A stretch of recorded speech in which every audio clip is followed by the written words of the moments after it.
KwaZulu-Natal has introduced strict measures such as roadblocks in areas to curb the spread of foot and mouth disease among livestock in the province. Now, this after a national 3-week ban on the movement of animals was introduced after the disease was detected in 6 provinces.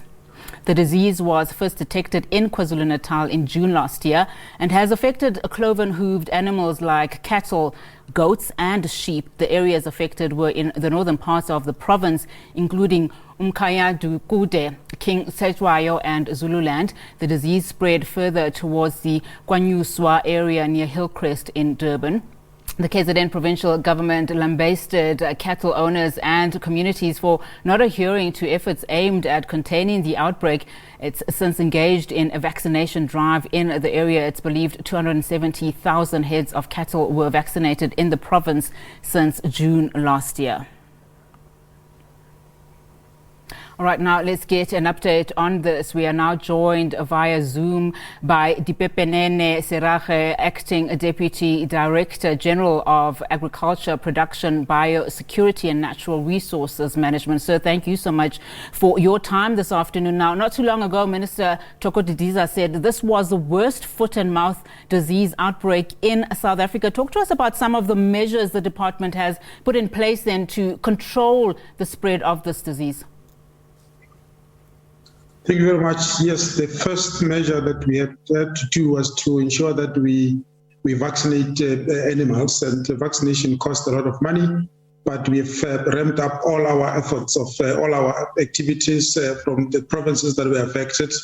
We're talking about KZN. There's a massive vaccination campaign happening there at the same time in Limpopo, as well as Northwest. And now the focus is on Free State, where we are ramping up vaccination, which is the only way at this stage of trying to control the spread of the outbreak.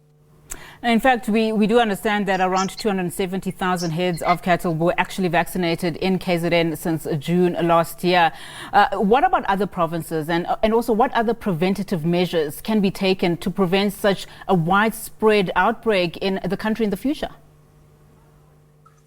Thank you very much. The first preventative measure before vaccination becomes the adherence to biosecurity laws. All livestock farmers know that when you load animals onto a truck, you need to ensure that the animal is disinfected, because then that's one of the first transmission vectors of the disease. But the other one is about farmers ensuring that they check their animals for symptoms and isolate them, which is very important. So we have noticed that recently the outbreak is between abattoirs and feedlots and auctions, which is not used not to be the case. So we worried about the communal areas, but that's not where the major infections are taking place. So we would really appeal to all farmers to ensure that they observe the basic biosecurity rules of ensuring that they check for the symptoms, which are in the main very basic. They know them. Check that, and at the same time ensure that they do not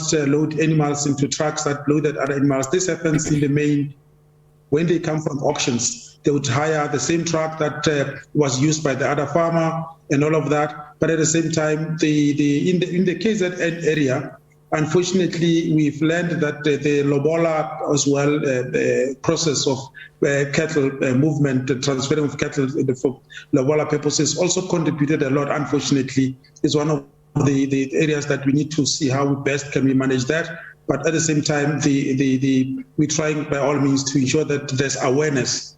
We need to create this more awareness and training of farmers so that they observe, like I said, these basic biosecurity activities and requirements. Now, of course, in KZN, where this disease first broke out, where it is the epicenter, we know that several interventions are being done, one of which is the roadblocks that are being held across the various areas in the province where the outbreaks were. What are the plans for the rest of the country? And more importantly, are you getting communities as well as farm owners cooperating with the officials? Yes, there is cooperation, and we really must thank the livestock industry for cooperating.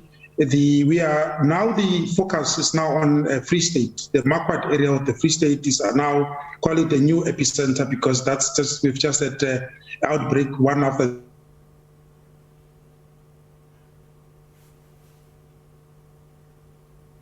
All right, we seem to have lost the Deputy Director General there of Agriculture, and we'll try and get him back and see if he can give us responses and answers, as we speak about the effects that the foot and mouth outbreak is having on the country.